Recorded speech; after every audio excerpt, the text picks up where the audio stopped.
100 days in the books. Now we're looking ahead to the next 100 days for President Donald Trump and getting his agenda passed. President Trump warning about what could be the consequences if Congress does not pass what he calls that big, beautiful bill.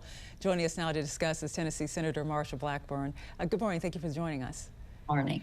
You know, the president in some ways calling out some members of Congress, both Democrats and Republicans, for what he's calling being grandstanders. But first, let's talk about the Republicans. The Wall Street Journal broke it down this way, what they're calling the Republicans who could sink this bill, pointing out deficit hardliners. We have a list here for you, like Representative Chip Roy, worried about expanding the deficit. You had Medicaid defenders like Josh Hawley, who said he agreed with the president not to cut Medicaid. You have that SALT caucus, and we're talking about those focused on state and local taxes. And then the Inflation Reduction Act protectors, Republicans whose states directly received billions of dollars towards clean energy through that Inflation Reduction Act. Going into this, what does compromise look like in bringing all of these different factions together?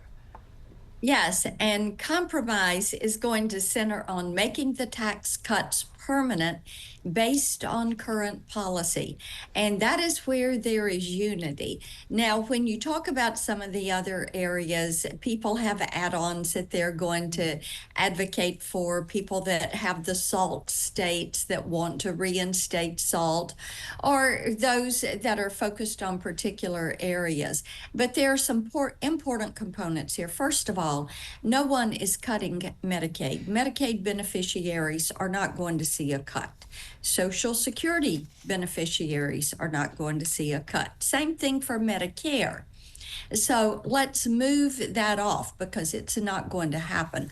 What we are going to do is pass President Trump's agenda, which means making these tax cuts permanent. In addition to that, reinstating research and development, bonus depreciation, and interest deductibility is also important. Then you get to some of the components, Angela, like no tax on tips or overtime or Social Security, which is my legislation.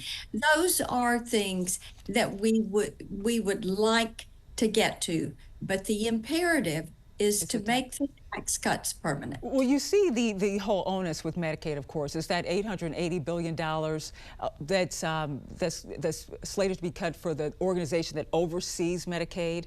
And Democrats have been able to move in there and say that means those cuts are coming to Medicaid. And a lot of people are buying into this because it's the organization essentially that oversees Medicaid. They have to have cuts. So how do you cut the organization and not cut Medicaid? And what you're doing is rooting out waste, fraud, and abuse. And you are achieving efficiencies in the delivery of benefits.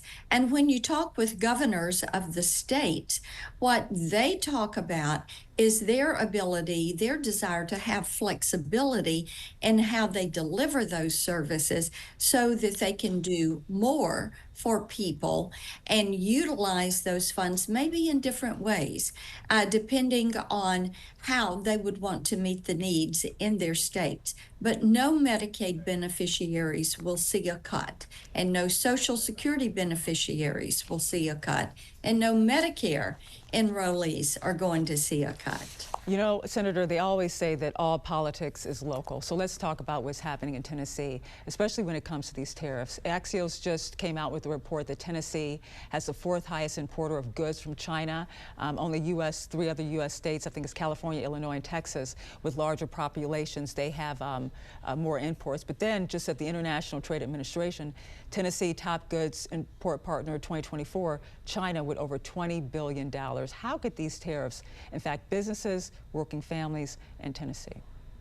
And the number that you're reporting centers much on the auto manufacturing that is in our state, with Volkswagen, Nissan, Toyota, GM. And of course, the president has this week relieved some of those tariffs and lightened that burden for automobiles that are manufactured and or assembled in the United States. So that is going to be a tremendous help. In addition to that, at the Port of Memphis, we have chemical companies that formulate and synthesize in our state. We also have individuals that use a lot of electronics and equipment that is used by entertainers as they are touring and need that for concerts. So we are working right now with the USTR to address these needs. Many of these, like a healthcare products manufacturer in our state, they've been working for the past couple of years to reposition their supply line out of China, and they're just about there. But they're going to need a little bit of help to complete that transition and not increase the prices of their items in the marketplace. Now, Senator, I want to get to this quickly because you've been on the front lines of really championing online protections for kids online. And you recently made statements regarding Meta putting profits over kids' safety, and that Wall Street Journal report about the Meta chat box and sexually explicit chats with minors. What can you tell us about this? What are your concerns? And what do you think should happen here? Angela, you are so right about protecting our children in the virtual space. And as you well know, and as your viewers know, you cannot take children into pornographic movies or into strip clubs or expose them to alcohol, tobacco, sell that to them. But in the virtual space, our kids are being exposed to pornography 24 hours a day. And what we have seen from this chatbot that Meta is doing, and it is showing up on WhatsApp, Snapchat, Instagram, Facebook, and it is sexually explicit conversation with minors. It is frightening, it is disgusting and horrific. And the bad thing is Meta and their team members have told the leadership what is happening. Meta is choosing to do nothing. So Senator Blumenthal and I, who've worked together in a bipartisan manner on this issue for years, have written Meta and have told them, take this down, take it down now. And it also has renewed the call from our Senate colleagues. We passed the Kids Online Safety Act 91-3 last year, and now it is up to the House. We're going to pass this bill again this year. We are sending it to the House. We're calling on the House to get their act together and pass.